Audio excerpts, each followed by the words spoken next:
Assalamualaikum warahmatullahi wabarakatuh. Perkenalkan, nama saya Ijmal Papa Najib dari Prodi Teknik Informatika.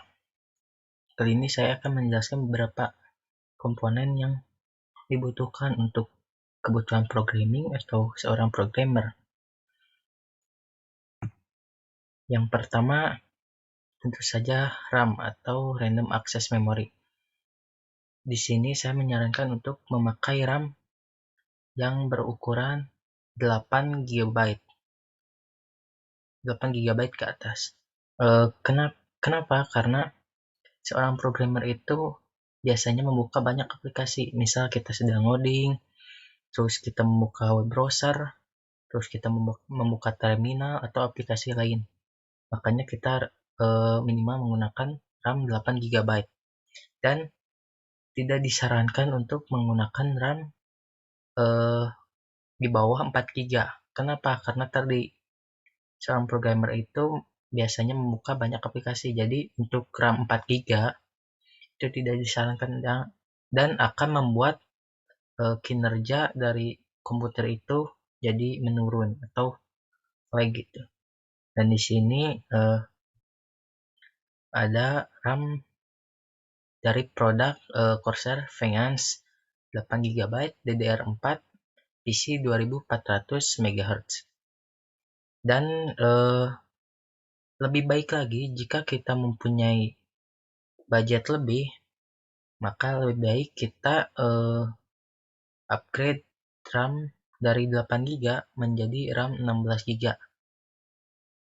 Itu akan lebih baik dan akan lebih enak untuk kinerja dari komputer kita. Selanjutnya ada prosesor. Di sini ada prosesor dari Intel, itu Intel Core i5 12400F. Kenapa saya memilih prosesor ini? Karena Intel itu bagus gitu, kinerjanya bakal lebih cepat gitu.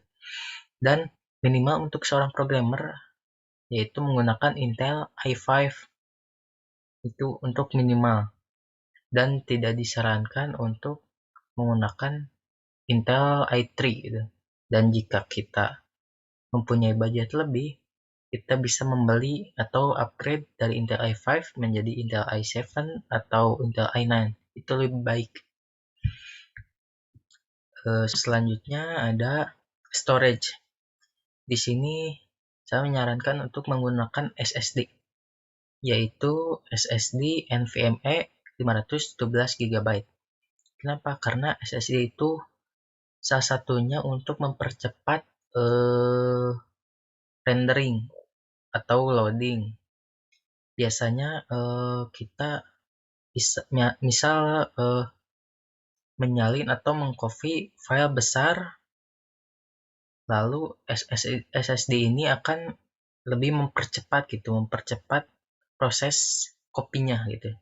Dan juga SSD ini bisa mempercepat loading komputer kita ketika baru dihidupkan gitu. Misal kita baru menghidupkan komputer, maka proses loadingnya itu akan lebih cepat daripada hard disk gitu. Hard disk cenderung lebih lama daripada SSD. Maka saya menyarankan untuk menggunakan SSD NVMe 512, itu akan lebih cepat.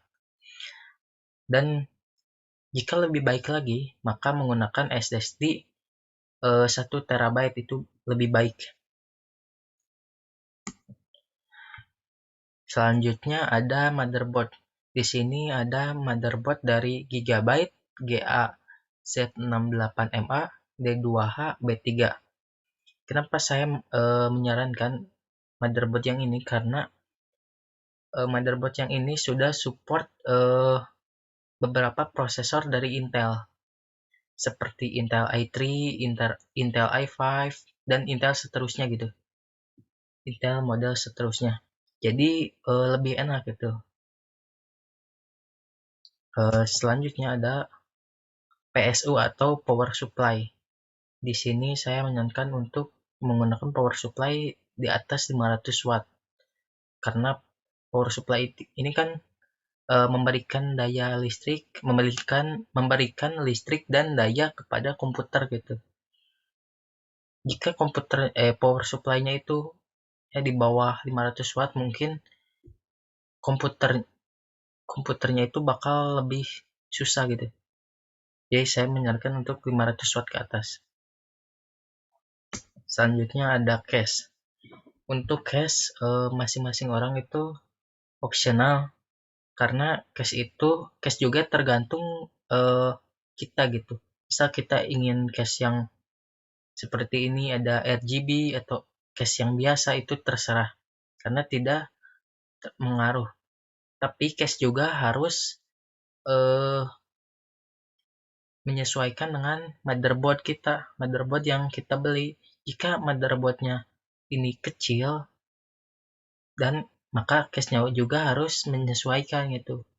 Jangan motherboardnya besar tapi case-nya kecil, maka tidak akan masuk gitu.